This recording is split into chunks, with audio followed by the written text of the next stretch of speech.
Hello, Year 2. So, our science unit right now is animals, including humans. In last week's lesson, Miss Long talked about what animals need to survive. Today we're going to be talking about what humans need to do to stay healthy. What do you think humans need to do in order to stay healthy? So we need to eat healthy food, we need to drink plenty of water, we need to keep clean, such as bathing and brushing our teeth, and we also need to have plenty of exercise. Today, we're going to be focusing on exercise.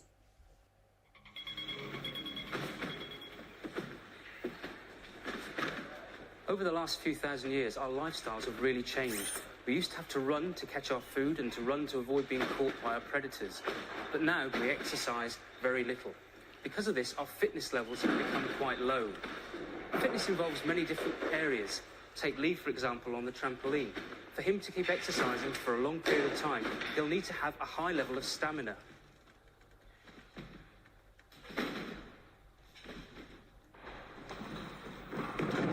Take the gymnast. He needs speed during his run-up and then strength to get the height that he needs to do the turns and twists in the air before he lands on the mat. But strength and speed are also important in our day-to-day lifestyles. Regular exercise is needed to get fit and then to stay fit and healthy.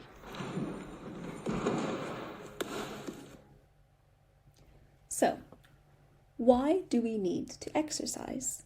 I want you to have a think, or if there's anyone near you, you can have a discussion with them right now. So right now, you have probably been sitting down and relaxing for a little while. Think about how your body feels right now. How are you breathing? Do you feel hot? Do you feel cold? If there is someone with you, you can tell them how your body feels, or you can ask them how their body feels right now. We are going to do jumping jacks. Well, you are going to do jumping jacks or star jumps for 30 seconds. Okay, so you need to tuck your chair in, find some space, and I'm going to play a 30-second timer. And in that time, I want you to do as many star jumps as you can. Ready? Go.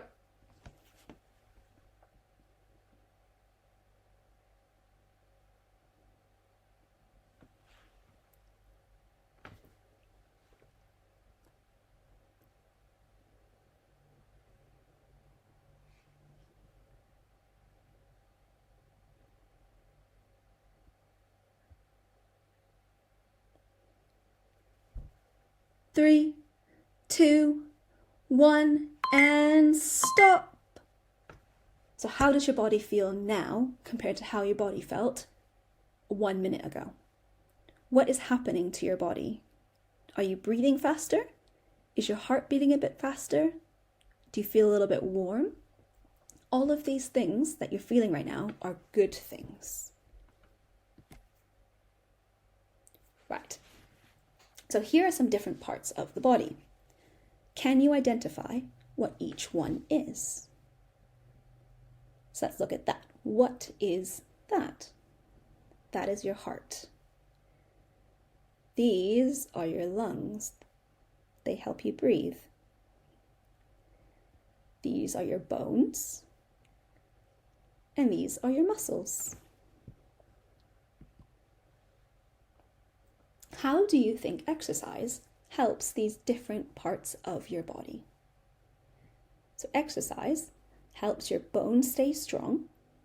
They help your muscles. Exercise helps your muscles stay strong and flexible. And being flexible is a good thing. You don't want to be too stiff. When you exercise, your heart has to work to pump blood to different areas of your body. So the more you exercise, the stronger your heart gets. And when you exercise, you have to breathe a lot faster. So the more you exercise, the more you strengthen your lungs. How much do you think we should exercise every day? 15 minutes? 30 minutes? 45 minutes? Or 60 minutes? The answer is 60 minutes. We should be getting 1 hour of exercise every day. But that doesn't always have to be in one go. You could do 15 minutes 4 different times, or you can do 30 minutes 2 different times. So what do you do to stay active? You might have to think about your day from start to finish. So some of you run around a lot on the playground. Some of you play basketball. Some of you like to use the skipping ropes. There's lots of things that you do to stay active every day. So for example, in the summer, I ride my bike to and from work. So it takes me about half an hour to ride my bike each way. So in the summer, I get my 1 hour of exercise going to and from work. But in the winter, I don't ride my bike. So I have to make sure when I come home from work, I make some extra time to have exercise because I don't get my 1 hour trying to get to and from work. So right now, it is investigation time. I want you to investigate the effect that different exercises have on your body. So as you probably know, some exercises are harder than others and they make you sweat more than others. So I want you right now to think of an exercise that makes you really, really hot and sweaty. Now think of an exercise that doesn't make you so hot and sweaty. We are going to test the effect that different exercises have on our heart rate. Now, do you know what your heart rate is? Your heart rate is the number of times that your heart can beat in 1 minute. So to find your heart rate, we are going to have to learn how to find our pulse first. How to find your pulse. To find your pulse, you need to get 2 fingers, and you're going to use the inside of your fingers, the padded bits, and you're going to put them around here. Now, if you push in a little bit, it kind of feels like there's a hole. If you feel that, then you're generally in the right spot. And you push in a little bit, not too hard. If you push in too hard, you'll feel a choking feeling. You don't want that. So you put your fingers there and then wait for a bit. And you should feel something beating against your fingers. And that's your pulse. And you're going to need to know how to feel your pulse in order to find your heart rate. Okay, so make sure you can feel it really, really clearly. If it's hard for you to find, get an adult or an older sibling to help you find your pulse. Finding your heart rate. Your heart rate is the number of times that your heart beats in 1 minute. So that's why we had to know how to find our pulse first.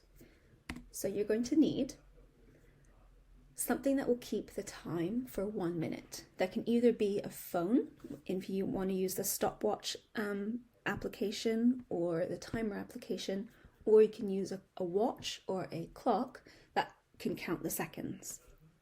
You're going to need a piece of paper and a pencil to write things down, and probably an adult to help you because it's a bit tricky watching the clock and counting your heart rate, counting your pulse at the same time. I want you now to think of 5 different exercises that you want to test for our investigation.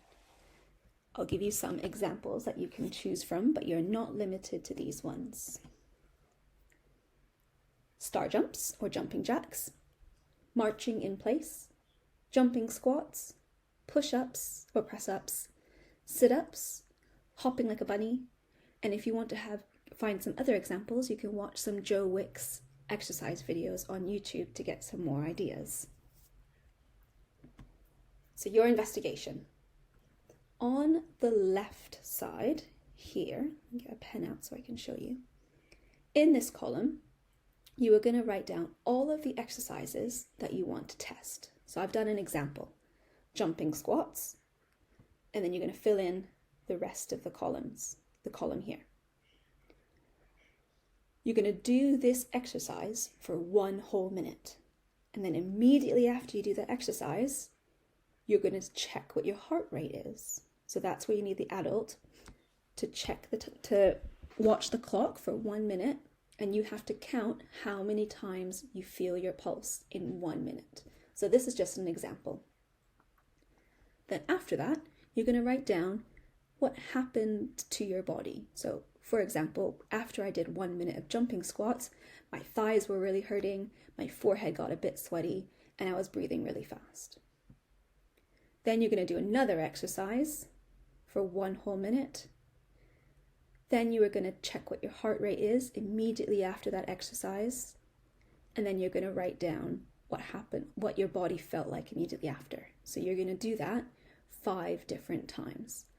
And then after that, when you finish everything, I want you to check to see which exercise makes your heart rate go the fastest. So the number that is the biggest in this column will be the exercise that makes your body work the hardest. Okay, I'm looking forward to the results of your investigation. Bye, guys.